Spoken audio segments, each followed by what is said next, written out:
I am the youngest and the only girl of four siblings. I have an eldest half brother, a slightly younger but older full brother, a younger than my full brother but older than me middle half brother, and then there's me. And I am, as you can imagine, the queen, the princess, all of that. However, I did not experience an upbringing with my brothers. I actually haven't met one of my half brothers, the youngest half brother. I've never met him, and I probably never will. But that is a story that unfortunately I don't think I can share, at least not for now. I just know that I remember that living with my brother, it wasn't different when I look back.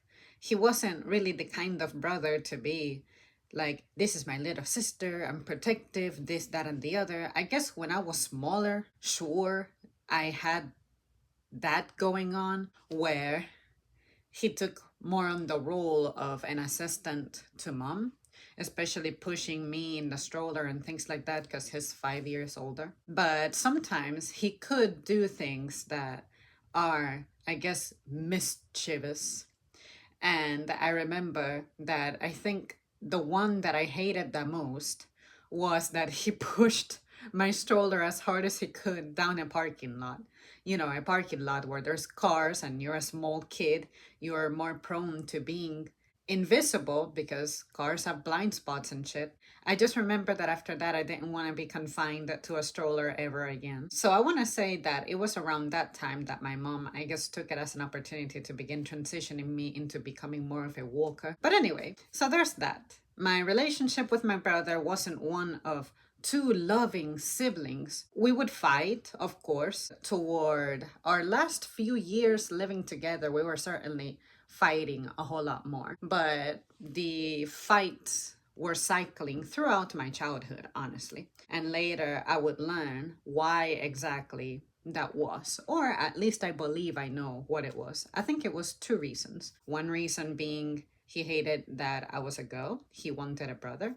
And the second one being, I want to say he began to associate me as the reason our parents divorced, which is fucked up because we know that a divorce is never the fault of the children. The children are victims and nothing else. I was supposed to have had a younger sibling as well, but that sibling never made it into this world. And this sibling was coming from my mom's side.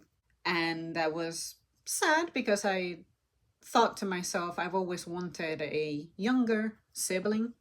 But in a sense, considering the way that our lives turned out, I'm glad that kid didn't make it.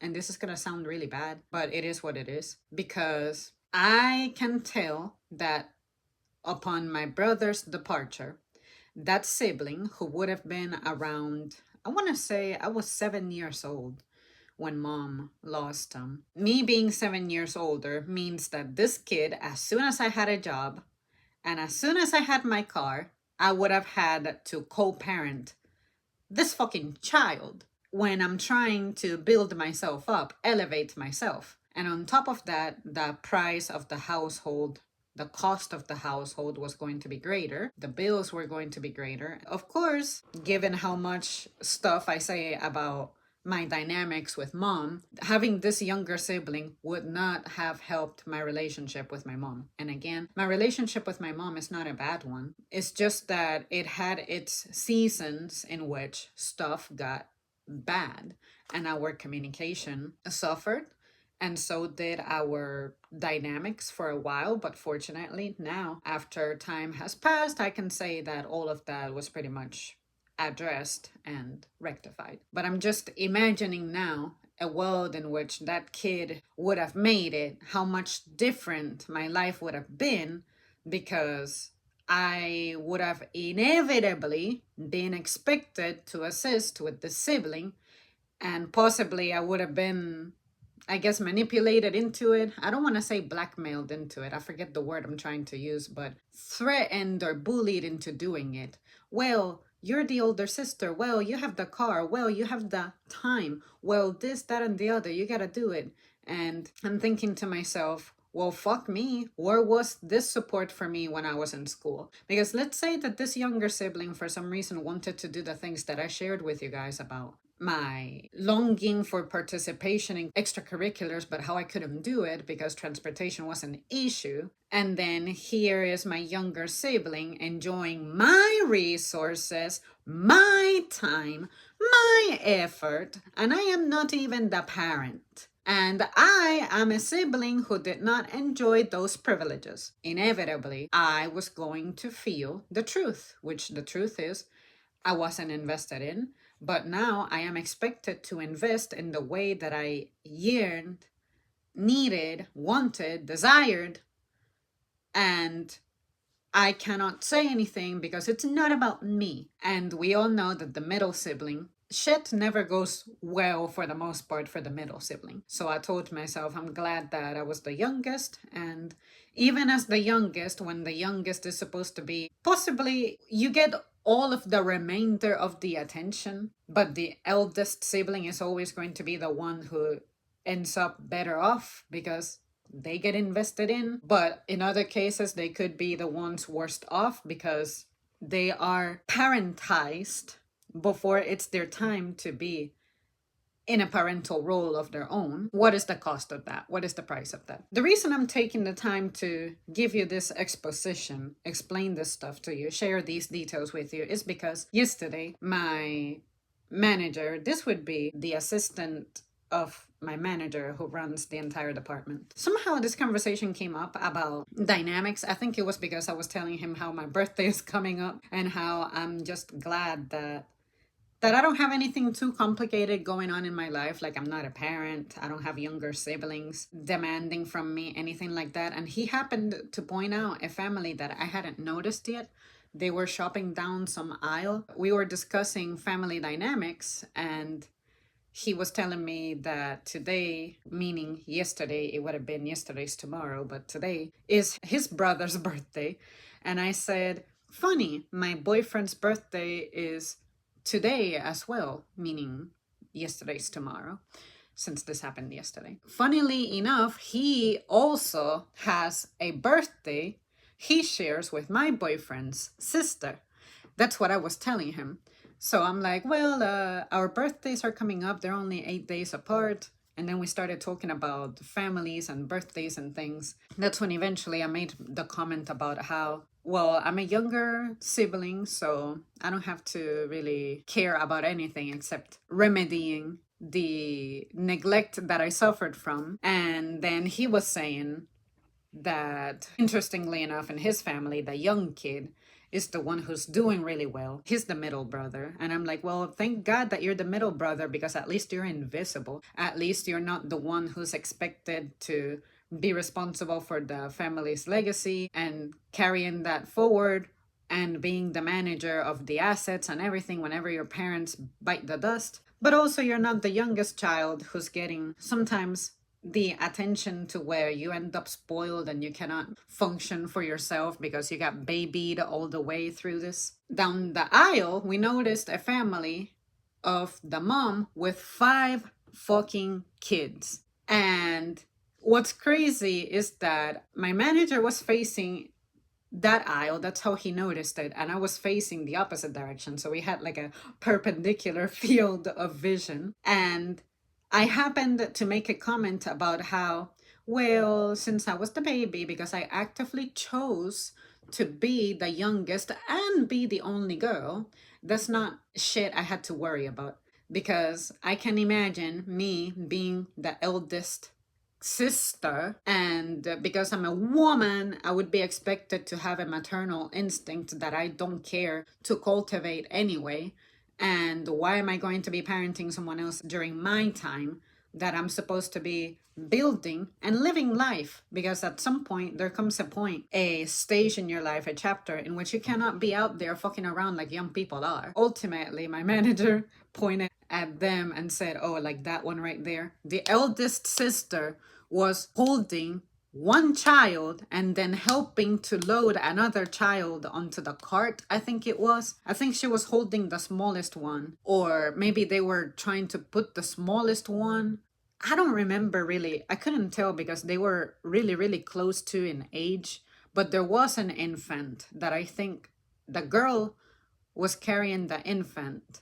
And then they had the second smallest kid in the shopping cart, or maybe they were going to switch the second smallest kid to now the girl carrying him, and then the smallest one going back into the shopping cart. I don't know. I don't remember. I don't care. I just know that that inspired this topic because I am not opposed to you when you are young to have siblings that you help your parents with, but in very, very, very basic terms. But at what point does it become a matter of you are being deprived of your childhood because your parents are not sufficient enough as managers of their children?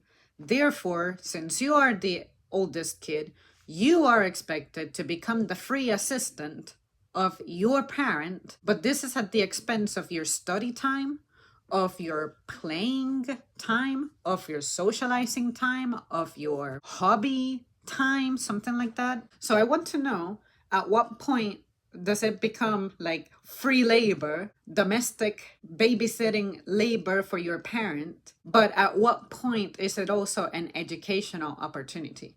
At what point can we say, well, because I was the eldest sister to four more siblings, I obtained the skill of cleaning, feeding. But I feel like that is something that should not be expected of you as the oldest child. That your parent is going to, without asking if you're okay with this, pretty much having zero regard for your feelings in this instance. You're the oldest kid, you're the strongest, you're the biggest, therefore, you gotta intervene for your parent and assist them. And I think that that's wrong because some parents rely on that, create a dependence on this so bad that that's when I feel like you're beginning to steal childhood time from this oldest child. And again, it is nice for you to begin developing skills at an early age, especially useful skills such as looking after a child. But as someone who grew up neglected and I had to begin to learn adult things in a hurried way because my mom would eventually rely on me to help her with shit that corresponds to adults, such as bills and reading documents by the time I was 13 years old, so that she could have time to, I don't know, maintain the house and cook and work and all of that. I feel like my childhood experienced a disruption in which I was exposed to stressors that I shouldn't have been exposed to until maybe I was closer to 17 or 18. Okay, at least I'm an adult, therefore let's have these adult conversations now. And again, I'm not opposed to you giving me an intro to ideas on how to be responsible, how to manage money, things like that. I am opposed to when that happens and how much of your time that takes. So this mom of 5 kids, how much pressure are you imposing onto your eldest child? Because I'm sure that when you go home, you still expect for this kid to help you out with some things. I don't know if the father is in the picture or if he just happens to work. I would imagine they are together with the dad because they all looked very close in age. Maybe it's one of those situations in which the dad can work and make enough money to where she doesn't have to work or something. Or maybe she works seasonally, but that look in her face, she just had absolutely zero control of those kids. The eldest sister seemed like the one in control. She seemed to be the one able to dominate her siblings. And it looked like the siblings would listen to her more than the mom. What does that tell you? The kids are imprinting the oldest sister as the authority figure. It may look cool and cute and nice on the surface, but ultimately, the way I see it is these kids are alienating from their own mom, to where the only way the mom is going to get these kids to function in any way is to intimidate them into submission. See what I mean? So at what point does it become imbalanced? At what point is your oldest child doing too much of co-parenting? How do you mitigate that? Because I understand that it's tempting to use them as your assistants, but why are you having these kids if you know that you as a single person are not going to be able to manage them alone? Why should it be a thing that the oldest child needs to sacrifice themselves like that? See what I mean? And I know that in the olden days, we used to do things like that. Children pretty much lost their childhood by the time they were like 8, 9 years old. And that's why families had a lot of kids, because people tended to die younger, and a lot of families needed to have a ton of kids so that the kids could work and start bringing money into the family, whatever. In modern days, I think that the oldest child is doing that type of labor. That shouldn't be a thing. But again, I don't know anything. I just know how I feel about children anyway. So my bias is always going to be, I think children are literal parasites, especially when they're growing inside me. And after they're born, I think that they're a nuisance, especially if you are worried about your own survival, but then you also got to provide for these little peoples. That is a nuisance, because now I could consider opportunities to, I guess, push myself in my career, but I'm going to have the stress of the demand of my career. And on top of that, I gotta be somehow an excellent parent to my child. And that takes time that I already don't have because something else is demanding it from me. I could never pretend that being a parent that doesn't have resources to begin with is just a bliss. It is a miserable time. It sounds like a miserable time. Even in my status, it is a miserable time to not have resources, not feeling like pushing myself because my opportunities are limited given that I don't have skills, education, or credentials and stuff. I'm like, well, why would I want to complicate that even further when I'm already not thrilled about the fact that I cannot pursue what I wanted to pursue anyway? I'm not going to push myself to go up in a job or a company or an industry that I already don't like. All because I gotta make the extra money. And I think that's where the mental challenges come from, where the children don't win. And of course, you as the adult also don't win. Because you as an adult, you also have a right to enjoy life. I don't think that children should be a condemnation that your life is ruined and over. Some people are not going to see it as a ruin because some people genuinely have the calling to do this and they can do it because they have the resources and the support. And in their case, I can, I guess, safely assume that the dad has a very good job to where this mom can just do that. But see what I mean? It's one of these topics that you guys know how I'm just completely black or completely white. I don't believe in the gray area. But this, I feel like it opens the door to gray areas, and I just want to completely mitigate them based on your status. So if you're the single mom, your life is as over as it can get. Don't even try to have value as a single individual. Your life is going to be all about providing for these kids and take care of yourself. Don't die, because that's going to be really bad for these kids.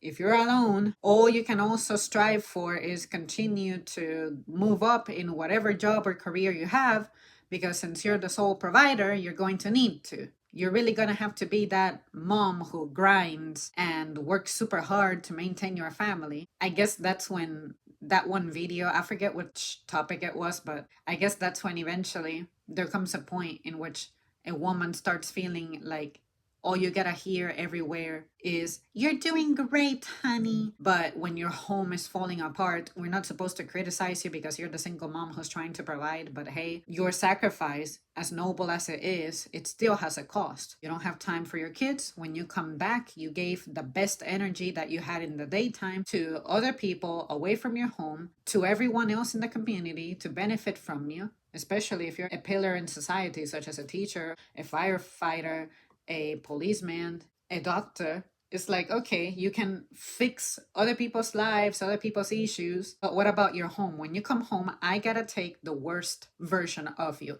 the tired one, the stressed one, the fed up one, the one that is longing to rest, the one who has to scramble to put food together and hopefully a healthy one and not rely on takeout. We cannot pretend that that is a fun way to live and glorify that. That's what I'm saying. But for some reason, it's offensive if you say it like that. And like I have said before, being raised by a single parent is never enough. And I just wanted to get to the point where it's not about bashing the single parent and their sacrifices and how they're trying their best. It's about accepting that we cannot just be blinded by, I cannot criticize my upbringing because ultimately, say, I was physically fine, I was taken to the doctor when I got sick, things like that. But that still had a cost, which was I was seen as a liability. If those things happen to me, I have to be tended to, because if I die, then that's going to bring its own set of problems. Child neglect caused this. The cost that I had to pay in my case was I was not having my emotional needs met. Thus, my mental, I guess, willingness for certain things diminished, and that's why I did not become that kid who, okay, I come from a poor household, but I'm going to really make sure that I take all AP classes so I can get college credits, and then I'm gonna go to college and also have a job at the same time, miss out on my late teens, early adult life to then continue grinding. It's just a life of competition, competitiveness, because it's what my survival depends on. But outside of that, I don't have a soul. I don't have a personality. I'm weighing 260 pounds. I don't have any energy. I'm irritable. I don't want to go out. And all I can talk about is whatever field I have specialized in. Outside of that, I have no character, no definition to anything, no opinions of my own, nothing.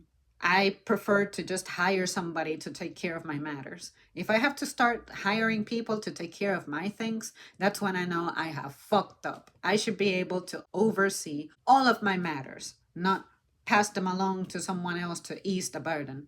Because at what point am I going to have time to develop and cultivate relationships that I could deem trustworthy enough to put them in charge with such responsibilities? Basically, the whole point of this topic is to draw the distinction. At what point are you being taken advantage of as a child by your parent by being a co-parent to your younger siblings? Or at what point is it, you know what, 100% it's beneficial for the child to go through the experience, because when they have their kids in the future, they're going to be skilled. But what if that child is like me and they don't want to have kids and they're not going to have kids? Then they wasted away in their childhood in vain collecting those skills that they're not going to practice in the future. Well, maybe somebody else who they know is going to have children and now they have the preparation to deal with those children. They could serve as support. But again, those skills are not going to the household that this child, now adult, with the skills lives at. It's like the improper distribution of resources. In this case, the resources, your skill, your ability, and your exposure to take care of a child. I have never even held a child in my arms. I have been offered, I have declined, I haven't had the interest, but I'm thinking if somebody looked at me and said, hey, Zam, would you be willing to watch my kid for the evening? And this is a kid that's like, I don't know, younger than 7 years old. I would have to say no. At most, 6 years old, I would have to evaluate their behavior and see where they're at and what they're doing. But yeah, I'm definitely not qualified to look after a baby, a toddler, anything like that. I have never dealt with that. I have no idea what to do. And I only learned about 4 or 5 months ago that you're not even supposed to feed babies honey. So, nope, can't do it. Not qualified. Thank God, dodged the bullet. And I think that especially in modern days, the way things are, the things that stress us out now, I think it's a great time to forego being a parent. I'm not really trying to promote the childless life as superior to the life of a parent. I think that as human beings, we all have the same value, it's equal value.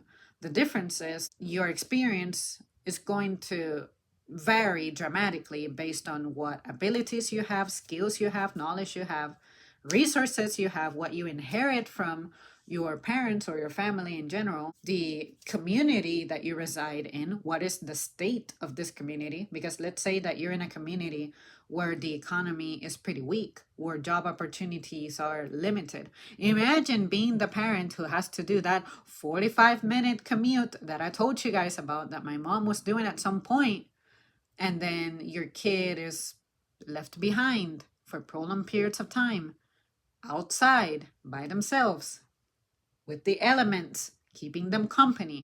This is about discussing the things that make some people's lives more challenging during their upbringing and the effect that has. So for me, I think I became discouraged about the idea of becoming a parent. I arrived at the conclusion that I was not going to be a mom by the time I was 7 years old or 8 years old, something like that. I just remember that I was in like second or third grade and something happened to where I said, so the idea of me having kids is that I'll just slave away at home with a man somehow. Like as a kid, I just saw it as super simplistic, which is as a mom, this is all the work that I have to do on top of the work of me being a teacher. Because around that time, that's when I was telling mom, when I grow up, I'm going to be just like you. And then I started just thinking about it and seeing the stress in my mom's face. And I thought, well, if I also end up divorced like my mom, I just thought that relationships inherently broke down. That no matter what happened when you get married, you're condemned to experience your relationship breakdown. And for me, nothing terrified me more than being alone. Like, my abandonment issues are super severe. And that's why I said there's no point in having kids. And on top of that, I, as a kid, already hate other kids. And there's just no outgrowing that. Sometimes I feel disgusted when people try to promote onto people who know themselves, who know they're not qualified to have kids, and be like, well, I used to think like you. I didn't want kids. I hated the idea, but having them just changed my life and everything. And I'm like, okay, I'm not saying that experiencing the change in your body cannot be a curiosity that suddenly turns into some kind of bliss, and that experiencing the change in your dynamics and the change in your priorities is not significant, because I know what it's like to have events happen in my life to where my routine is shaken up and I'm like, oh, I need to make adjustments now to accommodate for this thing going on now. Therefore, it's not just about me anymore. I like that. I'm okay with that. What I'm not okay with is the meaning of this. This is not, having a kid is not an inconvenience of like a month or 2 months. It's an 18-year-long inconvenience, especially if you want to do things right. I feel like in my current situation, there are more reasons why my parenting would suffer from more lack of resources more than being an optimal situation, living situation for my kids. That's what I'm saying. I, as a parent, would first of all need to educate myself what to do, what to expect, and actually obtain the skill, physical skill of putting together shit for a kid. Child proofing my home, my apartment. On top of that, my home is not a stable place. What if they ask me to move out again because they want to tear this building down and re-renovate it? What am I going to do? I don't own this shit. So the only way I could maybe have time to begin to consider that is if I had stability. And that's what I don't have. And just because the biological clock is threatening me, because of the threat of the biological clock, that's why I like to make the decision of, oh, that's going to be a problem.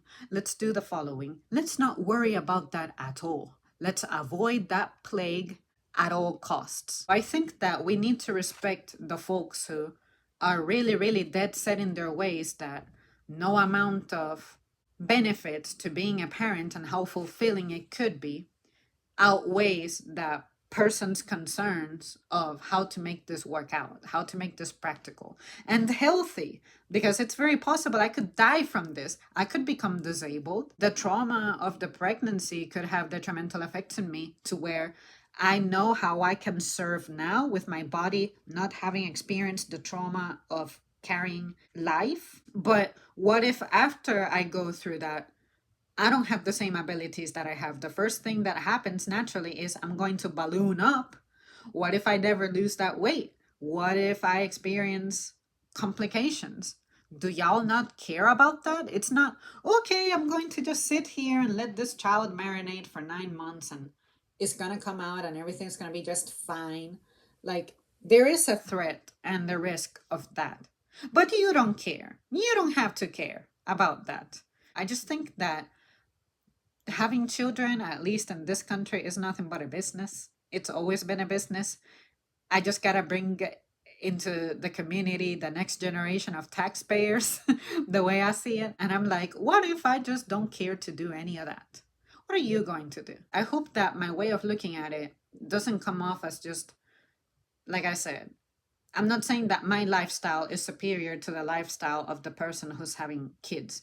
I think that the individual who sacrifices themselves like that and they put the effort and they work hard, it is easier and more proper to admire the hard worker who you can actually physically see the evidence that they are putting effort into their lives, that they have to sacrifice themselves and get up early and work extra, be there for the kids, neglecting their own selves in some cases, all of that. I'm not trying to take away from the value of that at all. I'm just saying that I think glorifying that can be bad because not everyone is suited to do such a thing. And I think that it's okay for someone to admit that that's not an ideal way to live and that has concerns. Therefore, I think that there are some folks to whom this is not going to work out for.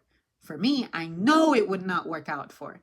And that's why I have made the decisions that I have made. I would hope that just because I'm not sacrificing myself like everybody else is, say everybody else being the folks who have children already and they have to work extra hard, I don't want it to look like my life is easy, like I'm not making any sacrifices on my own. Maybe consider that in my quest at living simplistic, that has a cost too. I'm making certain sacrifices and the risks that I'm taking as well by trying to live in a way that conforms to how I truly feel I ought to live, what feels right for me. Again, at what point do you make the distinction that you're robbing your child of their childhood, but the distinction of they're actually learning useful shit too for the future? How much is too much and how little is too little? I also do get how if you don't expose the eldest child to the experience of managing smaller children, maybe they'll be more spoiled and entitled and bullies and whatever consequences there may be. So that's what I wish to explore here, but also let you know why I'm just not convinced that should be glorified. Well, there you guys have it. Thank you so much for tuning in. I am so eager to hear from you about this one, and I hope you enjoyed, at the very least, me trying to illustrate this to you because I love talking about this type of thing. It's just one of those things where I just knew since a very, very long time ago what I was going to do and not do, and not much of that has changed. And consequently, as someone who has stuck real to her beliefs, this is how I have turned out and how it has worked out for me. But then I wonder, if you were someone who was objecting becoming a parent, but you became a parent, did you change? Or were you screwed? Were you condemned to a lifetime of unnecessary hardship because this circumstance arrived in your life when you were clearly not prepared for it, and you're not meant to be prepared for it because you're just not meant to be a parent? It just doesn't work out for you, but nonetheless, you're trying your best. Anything really. All right, I'll see you soon. Thanks for watching.